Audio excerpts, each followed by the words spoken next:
I started building tests instead of building features. The hippo is actually to the benefit, not to the detriment of an experimentation program if you apply the right mindset. Complacency is an easy way to become irrelevant. Humans are really bad at building habits.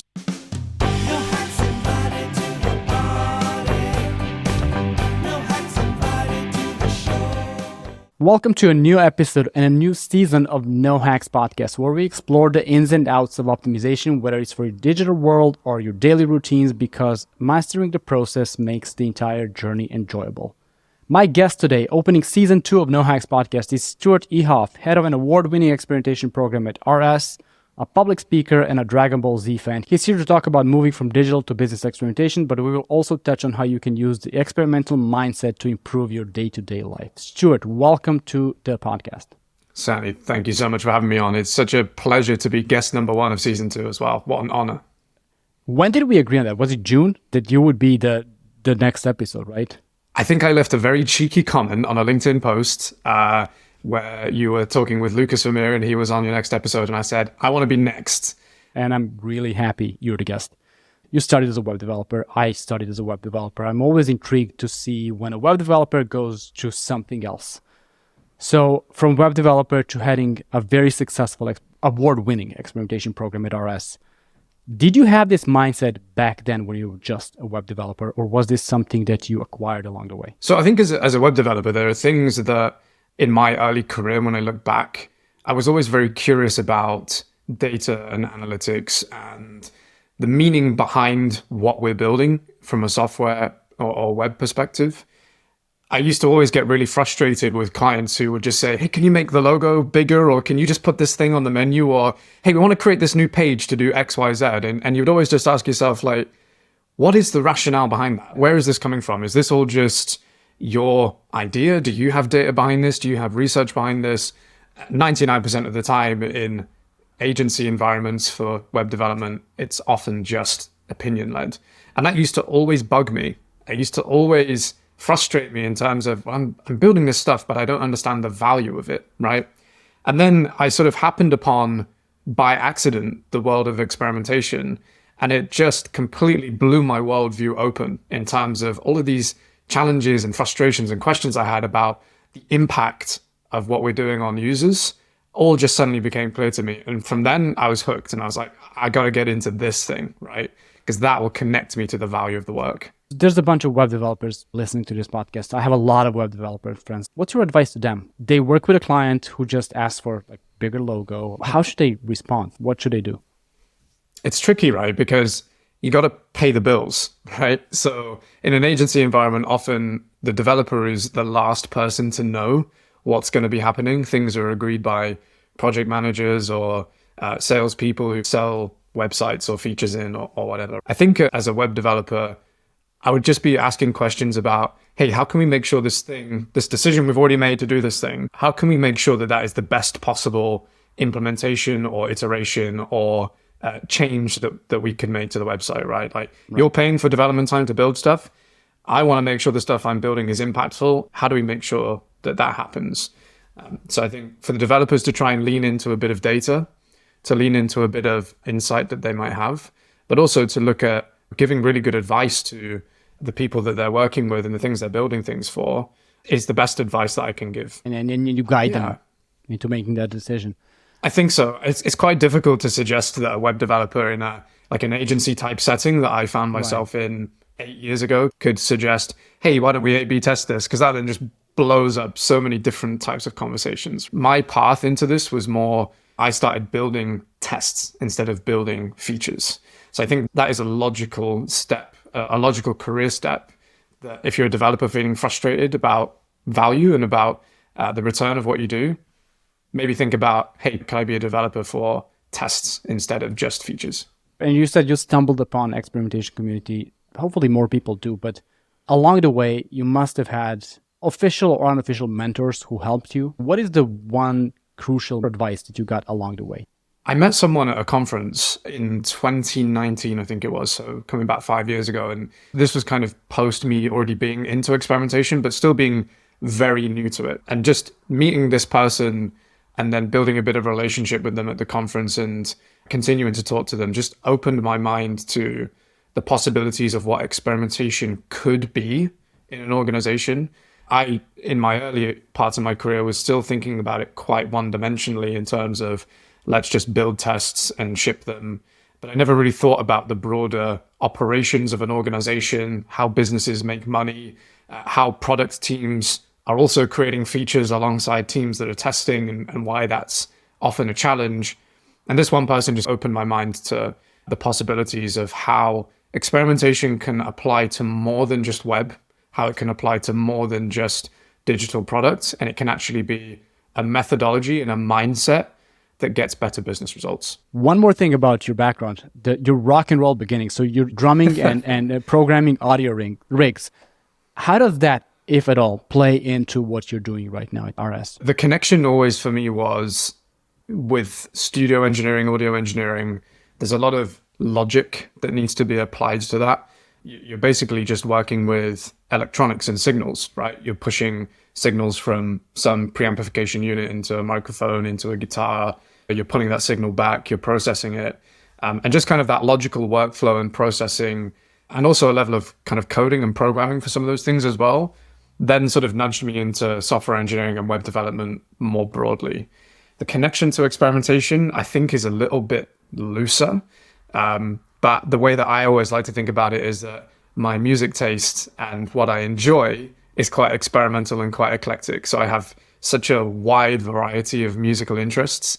As a drummer, you get an appreciation for all the different styles of drumming that there could possibly be. So I listen to a lot of different music. My Spotify shuffle is just a complete mess. But it's always a lot of fun, right? You're the edge case user for Spotify for sure. They're trying to pin me into some sort of like algorithm bucket. They can't do it, right? Keep doing that. It is a connection still. It just proves that this is a mindset. This is not about, shout out to Shiva, but this is not about following best practices. I know he loves that. Our mutual friend from a smaller podcast called From A to B. Let's talk about the main topic, your approach to experimentation and business experimentation at a traditional company like RS. Before we do, what's your experimentation hill that you're willing to die on? There's a lot of flack that people like to put out there around hippos, and that hippos are like the worst thing for experimenters, researchers, CRO people kind of type deal. I think the hippo is actually to the benefit, not to the detriment of an experimentation program if you apply the right mindset. The only way that experimentation programs are ever going to succeed or are ever going to grow is if they win the C-suite and if they get them on board. So for me, like throwing around what could, I guess, be a bit of a derogatory term in some respect with calling people hippos is not helpful. It's counterproductive to the growth of experimentation. And I think probably demonstrates a bit of a closed mind rather than an open mind as to how we might win those people over. This is something I could not agree with more because it's elitist. We're the people who know stuff, and anyone who doesn't agree with us is a hippo or like whatever ashram.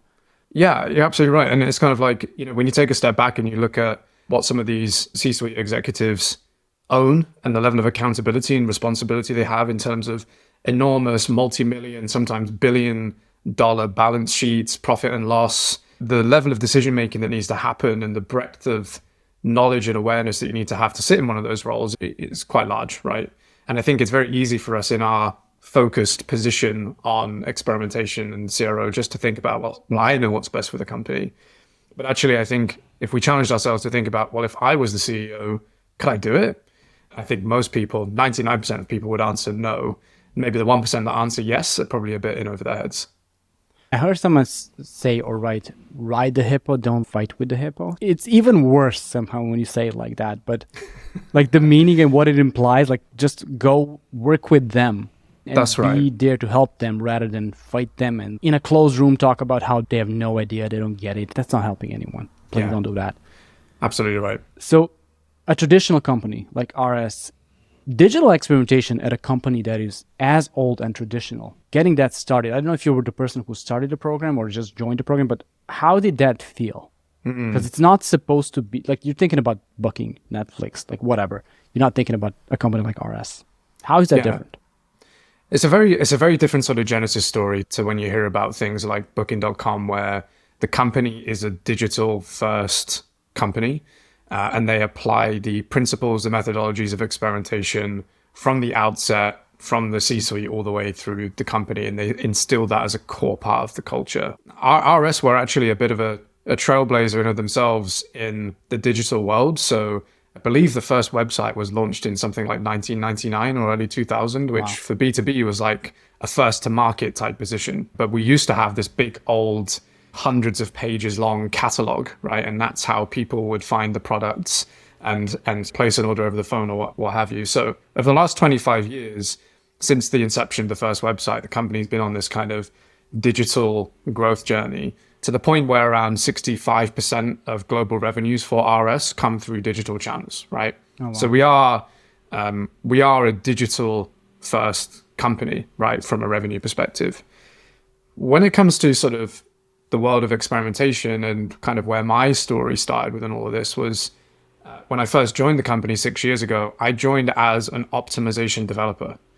And we had an optimization team within our digital function where ideas were just kind of chucked over the fence from product teams. And then that optimization team that I sat in basically built all the tests end to end, did all the analysis, chucked a result back over the fence. And to nobody's surprise, nothing really happened with those results because it was not a core part of how we actually built products and solved problems for customers. So my journey within this and kind of getting us to the position where we are now, where we won an award, we're starting to build a good reputation in the experimentation and in the digital industry at large for what we do. My part to play in all of that was helping the company to actually build a center of excellence for experimentation that empowers product teams to run experiments and brings the methodology of experimentation into the core of everything that we do. That's a still continuous journey, but if I was to sum up what the last sort of 4 to 5 years have looked at, that's been the focus, and it still is the focus today. I talked to Ruben de Boer about this very topic, centers of excellence, or enablers, as he prefers to call them. It's basically a unit within an organization that is there to make sure everybody else is capable of doing their job as well as they can. I call the purpose of our team really around enabling the business at large to make better decisions. And we do that through owning things like tooling, capability, processes, workflows, and operations largely around experimentation. What my team doesn't do is run the experiments themselves. So we work with product teams and other business units who want to drive a business result. We work with them to help them use experimentation as a capability, as a methodology to achieve their results, to mitigate risk, and to make sure we deliver the best outcome for the customers. And you mentioned this is an award-winning program. This is Experimentation Lead 2023, right? That's right, yeah. Yeah. You also talked on the e-commerce experimenters podcast last year. You still feel like an underdog despite winning the Experimentation Elite Award in this entire space. So how do you and your team, how do you manage that imposter syndrome in the space, even though you are now kind of successful and recognized? Like, does it still exist? Is it a problem, or does it drive you? I think it drives me, but also I think there's a level of humility that is still important to demonstrate and to recognize. The scale of our experimentation team and the results that we're driving and what we're able to achieve is, when you look at it statistically, based on data that Optimizely have as a benchmark of, companies that run experiments and how many experiments that they run, we're in the 95th percentile, right?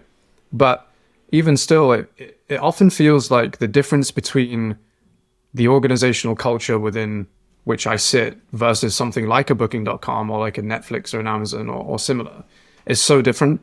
Someone who's in the top, 95%, or in the top 5%, should I say, versus the top 1% or even the top 0.01%, that is enormous. It is such a big chasm to cross. So I think though we're a highly successful team, I think it's still important to maintain the humility and look at, actually, there's still so much more we could be doing. I never want to be complacent, and complacency is an easy way to become irrelevant. So for me, it's more of a driving factor, as you suggest. We're doing great, but we can always do better. That's the right approach, because you're optimizing the product, but who's optimizing the program that's optimizing things? If you're not also doing that, if you're not checking if it's going well, what could be done better. You're probably missing out. Give me some real life experimentation stories from RS, and especially if you can touch on the role of curiosity and organization-wide curiosity, or fear of failure, or ethics, because to me, those are the most interesting ones. Like when you see something that's just not working, let's fix it, let's see how. But how do you know where to look, which buttons to push, and which buttons not to push? I'm always one to lean into a big challenge. And the business was going through a bit of a transformation journey in regards to its search capabilities. We were replacing our search engine with a new sort of AI machine learning led search engine capability across global markets, which was an enormous change given the volume of users who use the search functionality. I believe it's about 60% of users who land who kind of use the search functionality, right? And the business was just going to kind of ship it and cross its fingers and pray and hope that as we shipped that, it would improve business metrics. It would do everything that the investment proposal said it would do. We'd all be popping bottles of champagne and conversion would go up by 5 billion% and we'd all be millionaires, right? That really felt like the positive energy and the positive story that was coming through. The curiosity in me sort of said, well, that all sounds very happy, but what if it's not? What if it's not better? What if it's worse? Or even if it is better, to what extent is it better? How do we empirically measure that? What does that look like? I sort of intercepted this initiative and I said, hey, what if we didn't just ship it? What if we A/B tested it for a period of time? And it wasn't really a true experiment that was necessarily problem statement and hypothesis led, because we were, I acknowledged that we were effectively forcing an A/B test into a pre-existing business decision. But I almost wanted to do it from a risk mitigation perspective and from a curiosity perspective to understand, well, to what extent is it good? And when you talk to the teams about how they're going to measure this stuff, they say, well, we'll just look at 4 weeks previous data and 4 weeks post data. And it's like, we're not going to prove anything with that. We didn't call it an A/B test. We called it a monitored launch, right? We're effectively monitoring the launch. And it turned out to be the biggest success story that we've had in experimentation. There were some interesting market dynamics when we looked at the launch and the release of this new search engine. And we're always trying to encourage the business to think about all the different ways that we can experiment and how that helps us. You're an experimenter, you through and through. Even when you were a developer, you were an experimenter. I want to just spend some time talking about experimenters' approach to real life situations and how you optimize your real life. And let's just start with a segment I'll call Optimize That. Your challenge is to optimize your physical work environment. What's your approach there? So I've actually been going on this journey myself already, which has been really interesting. So the physical work environment, I mean, I started with a problem statement. Previously, my work environment was the same place as my relaxation environment, which was not productive at all. And I realized that I was not feeling restful in the evenings as a result of kind of working and playing or relaxing in the same space, right? So my hypothesis was that if I separate the two spaces, I will be more productive at work because I'll be less distracted by potentially doing relaxing or fun things. And then in my evening time or in my fun and relaxing time, I won't be thinking about work because they won't exist in the same physical space, right? I tried it, right? So I just said, look, let's create a study environment, like a small, safe work environment. And then let's create a separate relaxation environment so that I can close the door on work and on work-related things at the end of the day when I'm ready to hang it up, right? Or if I'm not, or if I want to step back into it, then I step back into that room, and that room is the manifestation and the representation of me being in work mode, right? And the difference between my focus was like night and day. So I was more focused at work and I was more relaxed during my relaxation time. And I've now had to kind of recombine the work and relaxation setups. And I now know through going back to how it was before that it's been really impactful for me. I've not been as productive, and I'm now so looking forward to when I can get back to that state of having them in separate environments. Does that have to be a separate room or just a separate corner in the room? I think for me, it had to be a separate room because I think the act of kind of closing the door was important, right? I mean, many of us are now working in a post-COVID era, we're now working remotely, right? And our homes have now become our workplace. Pre-COVID, when we all went and commuted to an office every day, the home was always just for relaxation. It was never for work. Right. So for me, that act of having a room in the house that's dedicated to work only, and I know that's a luxury that maybe not everyone can afford, because not everyone has as many rooms as they might want to be able to do that kind of stuff, right? But for me, closing the door and saying work's in there and the rest of the house is for relaxation and fun, that was the big difference for me. I've been a remote worker for 15 years, and most of that time I've spent without a dedicated environment for work.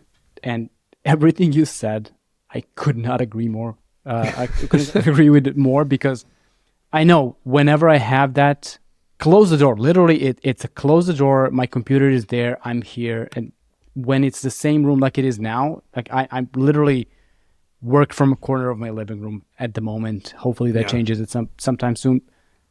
My brain doesn't shut off. Like I'm 24/7. I'm in work mode, even when I'm not working. Even when you're chilling on the sofa, right? And you can see your work set up over there, and you're like, exactly. I'm watching a great show on Netflix, but maybe I could be doing some work right now and making bank, right? Like check email. Yeah, there's some tasks to do. There's whatever.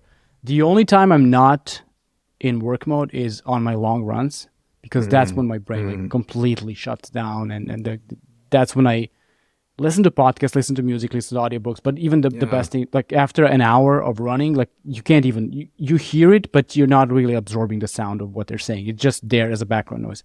And to me, that's that spot I want for my non-work hours. And sure. I totally and absolutely get what you say.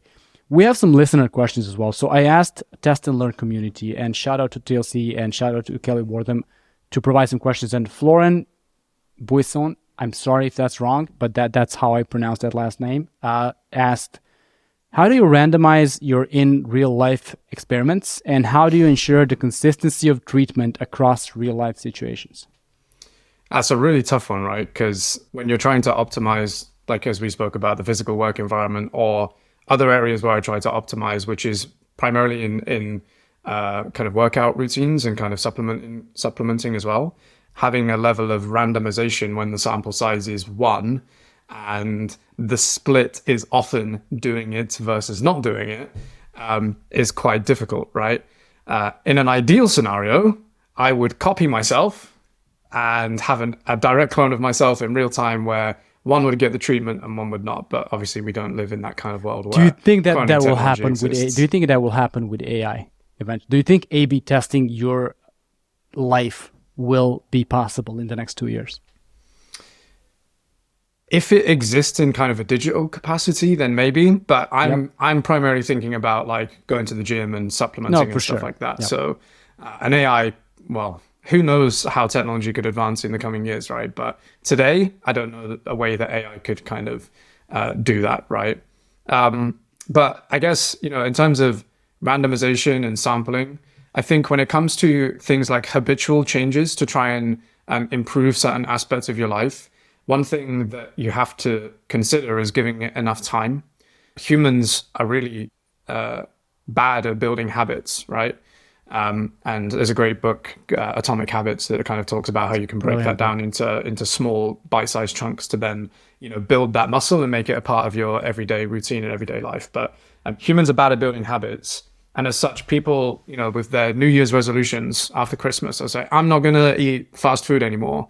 And then after a week, they're like, do you know what? I'm going to go eat some fast food because I'm really craving it, right? It's not enough time to try and beat that habit or make that change or to optimize for that, right? Someone who's like dieting for a week or just trying to come off fast food because they want to lose a little bit of weight, a week in, it's made no difference. I'll just go have the McDonald's or the KFC. And it's like, for any kind of changes that we're making to our personal lives, you really have to give it multiple weeks, if not months, to see a difference in optimizing for our life. So when I changed the setup at home from one place to having 2 separate setups, I gave it a good 2 to 3 months before I made a decision of, do I like this or not? Is this actually working for me? Is this providing any kind of benefits?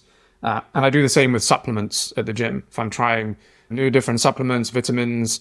2 years ago, I started with creatine because everyone was telling me creatine is the way to build muscle mass, man. And 2 weeks in, I was like, no, I'm not seeing a difference. 3 months in, yeah, there's a good difference. So I think just my response would be give it time. Time is the best thing, and be consistent. It's the only way, really, with an experiment of one. Like that is literally the only thing you can do. Just give it time, make it a habit, and stick to it, right? I mean, the thing with the gym, what was it saying? Like, it takes, I don't know how many weeks for you to feel different, and then 3 months for you to notice the difference visually, and 6 months for other people to notice. It's something along those lines. I'm not exactly sure what the numbers were. That's a really good answer. Let's go back to the physical work environment, and let's try to give a challenge to listeners. Like, what is the one thing you suggest them to change? And yeah, get a dedicated room. But let's say they can't. Let's just say there's something that for a person who doesn't have a room, what is the one challenge that you will like them to try and stick to? So I think where my mind is at with this is that, and I've done a lot of thinking about this in recent weeks and months, is that between work and home life, there needs to be a bridge, a mechanism that tells you that work is done and that you'll pick it back up tomorrow. And for people, quite often working in an office environment, that used to be the drive home. So when I used to drive home, 20, 30-minute drive, listen to the radio, listen to podcasts or music or whatever, my brain's not really doing much, but it's just kind of in the background. It's processing the events of the day, dealing with whatever, putting it to one side so that I can kind of relax in the evening, right?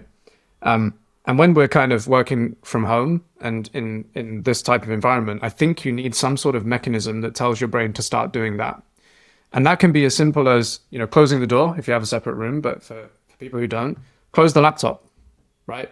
Or close the laptop and put it away. Put it somewhere where you can't see it. If in your situation, Sani, your workspace is also your relaxation space, right? Put it away so you can't see it.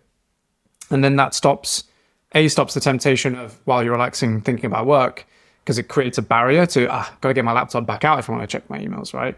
But then it also gives a physical representation of, now it's time to switch off. I've closed the laptop, or I've turned the screen off, or I've put the laptop away, or disconnected my keyboard. I don't know, something, right? Give yourself that cue and stick to it. Yeah, like after a workout, after a run, you need the cool down. Like, you literally need stretch or cool down after a run, whatever it is, because your body needs that signal that we're done with the torture. Now it's relaxation time, it's muscle recovery time, whatever it is. One thing for people working from home, and I might try this, when you're done, go for a walk. Don't bring your phone. Just go for a 20-minute walk. There's that disconnect. Like you said, the drive back home, this is the cool down. This is where your brain stops thinking about work and starts thinking about what you want to watch on Netflix or whatever it is. I'll try that.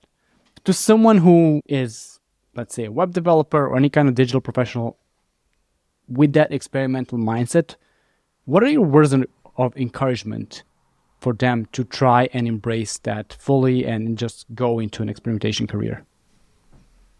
So I think the start of this is just being curious and asking good questions. I think that's the foundation of any good experimentation mindset, right? Be curious, ask questions. And then if you're thinking about actually moving into this as a career, it is a space that has lots of different entry points and lots of different opportunities. So for the web dev pals on the podcast, right, there's huge opportunities in development, software engineering for experimenters. And actually, my experience is that most developers, and this is not a criticism, it's just the reality of where we're at, most developers don't think critically about what it is that they're building. They don't think critically about the impact on their customers. And the difference between just a normal engineer versus like a staff 2 engineer at Meta who takes enormous salaries, right? The difference between them is not how good they are at writing code. It's how good are they at identifying customer problems and solving for them. And experimentation is such a critical skill in being able to validate that you've solved customer problems and finding the right solutions that, even if you still want to continue being a developer and be that staff engineer at Meta, building that commercial muscle through an experimentation mindset, where you could do far worse, right? There's far worse ways to spend your time. Definitely. Thank you, Stewart, for being the guest on No Hacks. I have one more question for you, but let me just thank the listeners first for still listening to No Hacks. No Hacks 2 stronger than ever, better than ever. First guest this season is Stewart Ehoff. I think you all learned a lot. If you want to connect and follow the No Hacks podcast, just go to nohackspot.com/follow. All the links are there. Stuart, how do we connect with you? How can people get in touch with you? So LinkedIn is the best place. If you search for Stewart Ehoff, the surname is Ehoff, right? There's not many Ehoffs in the world. It's quite a unique surname. So I'm sure you'll be able to find me. Yeah, LinkedIn is absolutely the best place. And if you listened and you like what we spoke about, shoot me a message. I'd love to hear from you. There's your call to action. And one last question. What is one word or phrase that you want to leave for yourself 6 months from now? Patience.